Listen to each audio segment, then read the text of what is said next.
পশ্চিমবঙ্গের আসানসোল শহর থেকে ১০০ কিলোমিটার দূরে অবস্থিত চরণপুর নামক একটি গ্রাম, যে গ্রাম প্রায় ২৫ বছর আগে অবধি নিজের সমস্ত অলৌকিক রচনার কারণে দূর দূরান্ত পর্যন্ত লোকমুখে পরিচিত ছিল, আজকে নিস্তব্ধতা, ভয় এবং অন্ধকারে ডুবে গেছে।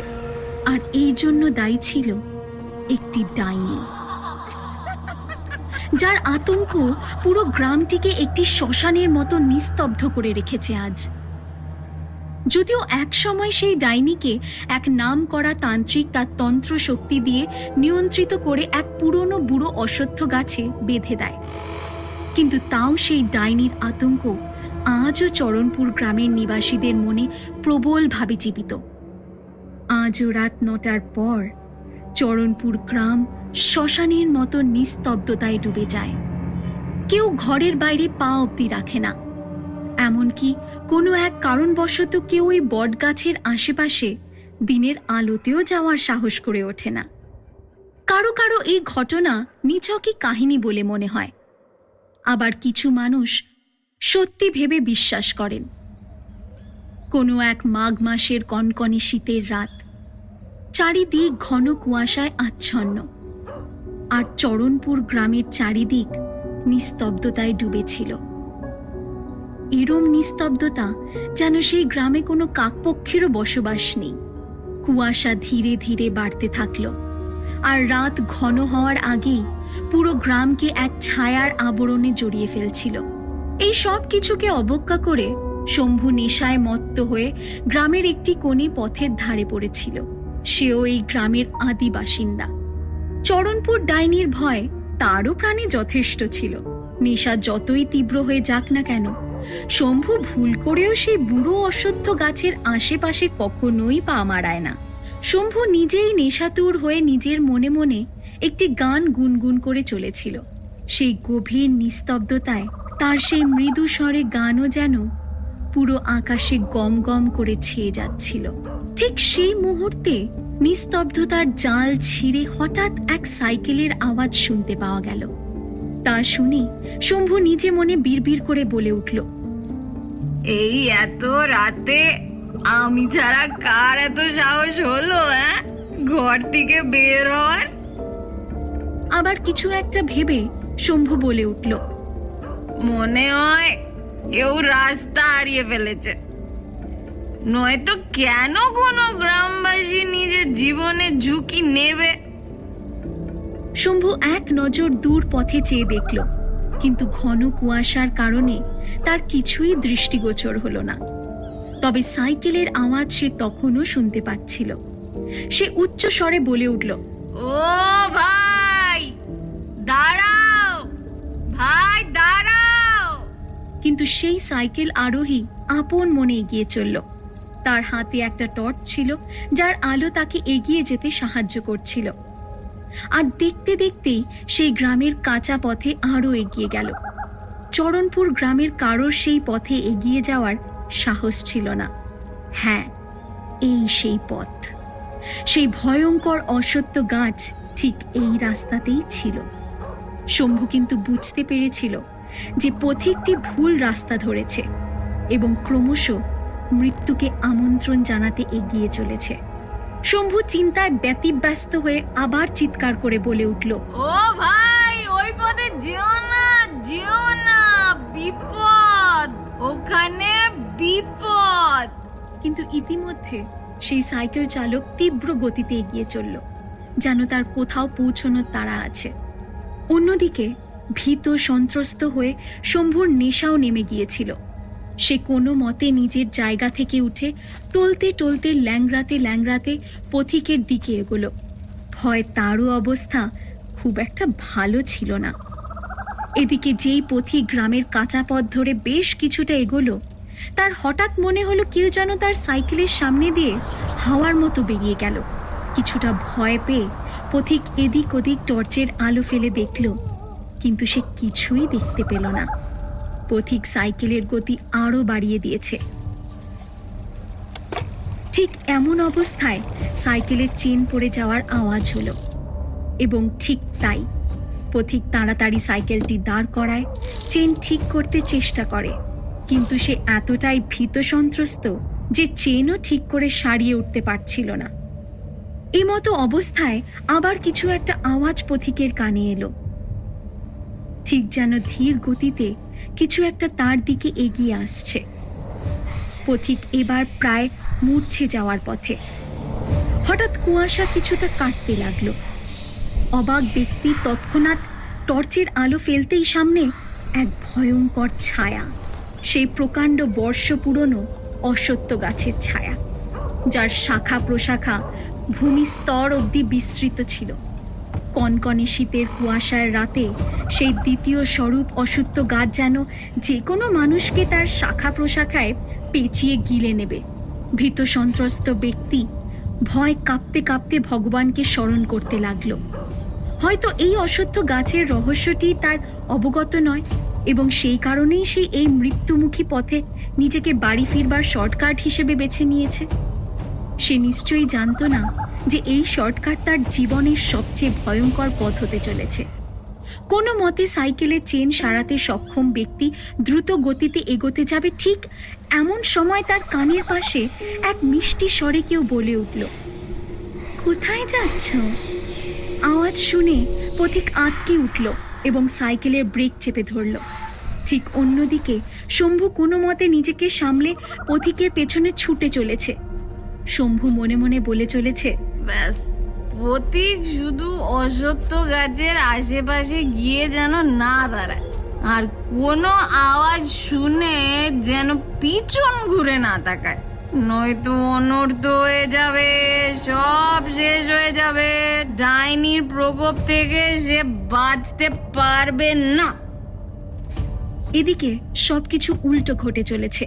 পথিক সেই মিষ্টি স্বর শুনে পিছন ফিরে কাউকে দেখতে পেল না। সে আরো বিচলিত হয়ে এদিক ওদিক দেখতে লাগলো। এবার ভয় তার নিঃশ্বাসের গতি বৃদ্ধি পেয়ে গেছে।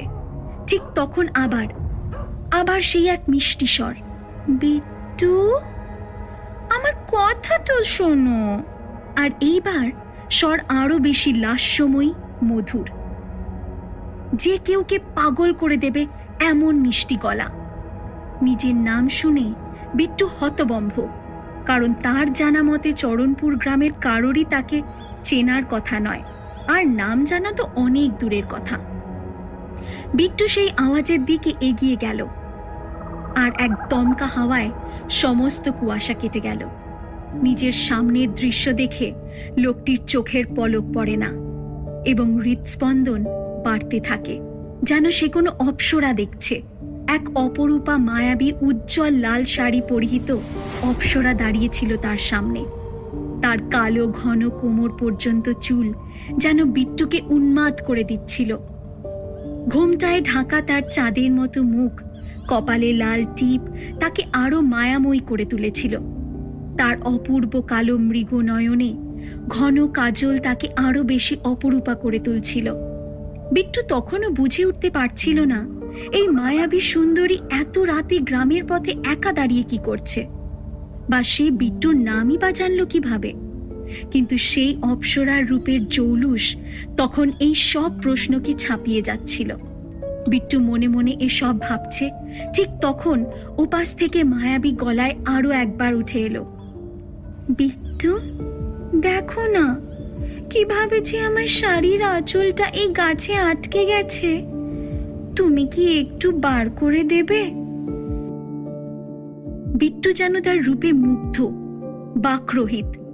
সে শুধুই সেই মহিলার শাড়িতে আবৃত সৌন্দর্য দেখতে পাচ্ছিল, আর শুধুই তার উন্মাদ করা কালো কাজল চোখ, যাতে যে কারো ডুবে যেতে ইচ্ছা করবে। বিট্টু মগ্ন প্রেমিকের মতো তার দিকে এগিয়ে চলল সাহায্যের হাত বাড়িয়ে দিতে। সে ওই মহিলার বেশ কিছুটা কাছে এগোলো, আর ধীরে ধীরে ওই কাছ থেকে তার শাড়িকে ছাড়িয়ে দিতে লাগলো। এক মায়াবিনী সুন্দরীর এতটা কাছে থাকাই খুব স্বাভাবিকভাবেই তার হৃদস্পন্দন বেড়ে যাচ্ছিল। শাড়ি মুক্ত করার সাথে সাথেই সেই মহিলার পা কিছুটা ভারসাম্য হারায়। মহিলাটি পড়ে যাচ্ছিল। ঠিক এক অবস্থায় সুযোগের সদ্ব্যবহার করে বিট্টু তাকে জড়িয়ে ধরে নিল। তখনও তার চেহারা আঁচলে ঢাকা, কিন্তু বিট্টুর হাত তার কোমরকে আবৃত করে রেখেছে। বিট্টুর হৃৎস্পন্দন বেড়েই চলেছে এবং সে ওই মায়াবিনীর রূপ রসে আরো ডুবে চলেছে। মায়াবিনী এবার বিট্টুর আরো কাছে এসে সেই একই স্বরে বলে উঠল, এই বাঁধন থেকে আমায় মুক্ত করার জন্য অনেক ধন্যবাদ বিট্টু। ওই রূপের জৌলুসে মগ্ন বিট্টুর ইতিমধ্যে চারিত্রিক গুণ লোপ পেয়ে যায়। অন্ধকারের সুযোগ নিয়ে বিট্টু এবার ওই মায়াবিনীকে আরো একবার এক ঝটকায় দু হাতে জড়িয়ে ধরে নিল। মহিলাটি মুচকি হেসে বিট্টুর কানের কাছে এসে বলল, তুমিও খুব দুষ্টু দেখছি। বিট্টুও গভীর নিঃশ্বাস ফেলতে ফেলতে বলল, তোমার আঁচলটা সরাও, আমি তোমার অপূর্ব চেহারা দেখতে চাই। মায়াবী স্বরে মহিলা বলে উঠল, গাছ থেকে যখন তুমি আমার শাড়ি মুক্ত করলে, এবার আমার আঁচল সরিয়ে চেহারাও তুমি মুক্ত করে দাও। বিট্টুর মন থেকে তখন সব রকমের প্রশ্ন উধাও হয়ে যায়। এবার সেই মহিলার দিকে এগিয়ে গেল তার আঁচল সরাতে, কিন্তু যেই আঁচল সরালো তার চেহারা দেখে বিট্টু প্রায় মূর্ছা যায়। বিট্টুর সম্মুখে দাঁড়িয়ে থাকা মায়াবিনীর মুখের প্রায় অর্ধেক অংশ ছিল পোড়া দগদগে। সে দৃশ্য বড়ই ভয়ানক। আর তা দেখে বিট্টুর সমস্ত শরীর থরথর করে কেঁপে ওঠে। এর মধ্যে বিট্টু সেই মহিলার মায়াজাল কাটিয়ে জ্ঞানে ফিরে আসে। তবে ইতিমধ্যে অনেকটা দেরি হয়ে গেছে। না জেনে বুঝে কি বিট্টু বিগত 25 বছর ধরে তন্ত্রমন্ত্রের বলে অশ্বত্থ গাছে বন্ধ করে রাখা ডাইনিকে মুক্ত করে দিল? সেই নারী রহস্যময়ী নজরে বিট্টুর দিকে চাইল। এরপর সে উচ্চস্বরে হাসতে আরম্ভ করে দেয়। সেই হাসি ছিল রোমহর্ষক। অপরদিকে শম্ভু বিট্টুকে সতর্ক করার জন্য তার দিকেই ছুটে আসতে থাকে, কিন্তু সেই ভয়ঙ্কর হাসির আওয়াজে তাকে থমকে দাঁড়িয়ে পড়তে হয়। প্রথমে শম্ভুর নজর পড়ে বেশ কিছুটা দূরে বিট্টুর দিকে, আর ঠিক পর মুহূর্তেই সেই লাল শাড়ি পরিহিত মহিলার দিকে। সেই মহিলাকে দেখে আতঙ্কিত শম্ভু কাঁপতে কাঁপতে শুধু একটাই কথা বলে উঠল, ডাইনি মুক্তি পেয়ে গেছে। এসব কিছু বিট্টুর বোধগম্য হওয়ার আগেই সেই ডাইনি তার লম্বা ছুচালো নখ দিয়ে বিট্টুর চোখ দুটো উপড়ে ফেলে দেয় আর ঘাড়ে তীব্র আঘাত হানে। বিট্টুর কাতর আর্তনাদে চরণপুর গ্রামের প্রতিটি কোণা কেঁপে ওঠে, আর তার গলা দিয়ে ফোয়ারার মতো রক্তপাত হতে থাকে। নিমেষেই বিট্টুর নিষ্প্রাণ দেহখানা মাটিতে লুটিয়ে পড়ল। এসব স্বচক্ষে দেখে শম্ভুর প্রাণ আটকে যায়, আর সে সেই জায়গাতেই জ্ঞান হারিয়ে পড়ে যায় এবং এক ভয়ঙ্কর গা হিম করা হাসি হেসে সেই ডাইনি কুয়াশার সাথে মুহূর্তেই মিলিয়ে যায়। 25 বছর ধরে চরণপুর গ্রাম এই ডাইনির আতঙ্কেই কাবু হয়েছিল। কিন্তু কে ছিল এই ডাইনি, আর সে এই গ্রামকেই কেন নিজের শিকার বানিয়েছে? এই সব প্রশ্নের উত্তর ছিল না কারোর কাছেই। পরদিন সকালে অশ্বত্থ গাছের কাছে বিট্টুর মৃতদেহ পাওয়া গেলে সারা গ্রামে আতঙ্ক ছড়িয়ে যায়। গ্রামবাসীর নজর সেই অশ্বত্থ গাছের কাছে ছিঁড়ে পড়ে থাকা লাল সুতোর উপর যায়, আর তা দেখে সম্পূর্ণ চরণপুর গ্রাম শিহরিত হয়ে উঠল। শম্ভু সমস্ত ঘটনা নিজের চোখে দেখে নিয়ে এতই ভয়ভূত ছিল যে সে একাই বিড়বিড় করে বলে চলেছিল, ওই একই চোখ, লম্বা চুল, আর কে এখন এরকম লাল শাড়ি। 25 বছর কিছু বদলায়নি। ওই ডাইনি এখন মুক্ত। ওই ডাইনি এখন কাউকে ছাড়বে না। পুরো চরণপুর গ্রাম শম্ভুর কথা শুনে আতঙ্কে স্তব্ধ হয়ে যায়। পরবর্তী কিছু দিনেই ওই ডাইনি আরো বেশ কিছু গ্রামবাসীকে নিজের শিকার বানায়। ডাইনির আতঙ্কে সব গ্রামবাসী ভয় ভয় বেঁচেছিল।